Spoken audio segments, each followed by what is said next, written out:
Did you know that Indiana is called the basketball state? Of course you did. You're a Hoosier. But what's the story behind this nickname for our beautiful state?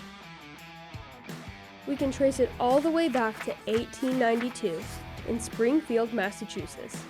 In this town far, far away, a Canadian man named James Naismith was in quite a pickle. Working for a local YMCA, he was desperate to create an indoor game to keep restless boys active during the winter. He eventually made a game using a ball and peach baskets as goals, calling it basketball. The game quickly gained popularity, and Naismith sent a few of his protégés armed with the 13 original rules to spread the word. One of these protégés was Nicholas McKay, who introduced basketball to Crawfordsville, Indiana, in 1893. However, instead of peach baskets, he used metal hoops with burlap coffee sacks attached, and then he nailed them to the wall. But why did this game take such a hold over Indiana?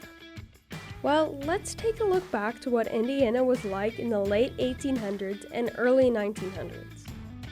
Back then, Indiana was known for its agriculture, and well, that's it. While the game of football took a hold of the rest of the country, most Indiana schools couldn't even participate. A lot of Indiana towns had small populations and even smaller schools. So when basketball was introduced, it was the perfect game. First of all, it was played in the winter, so no farming was happening at this time and people were bored. Second of all, you didn't need very many people to play like football. All you needed was a couple of friends. And lastly, it was cheap. Perfect for the farming communities. Only a couple of years after it was introduced in the state, so many people were playing it, they decided to have the first state tournament in 1911, later to have the nickname Hoosier Hysteria.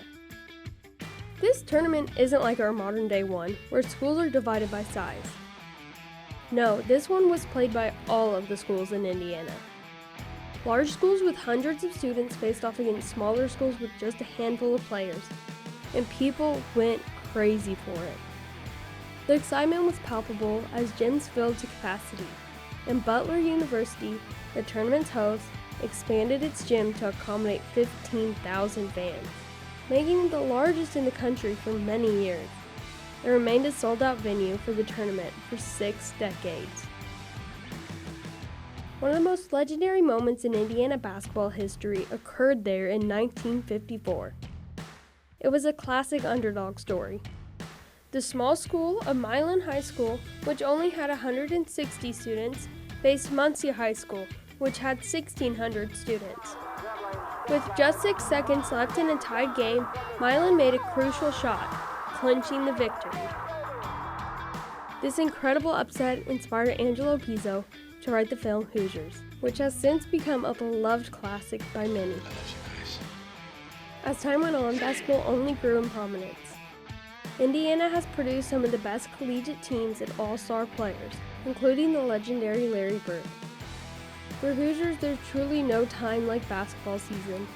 Whether it's high school rivalry or a college game, you can always expect packed gymnasiums filled with passionate fans.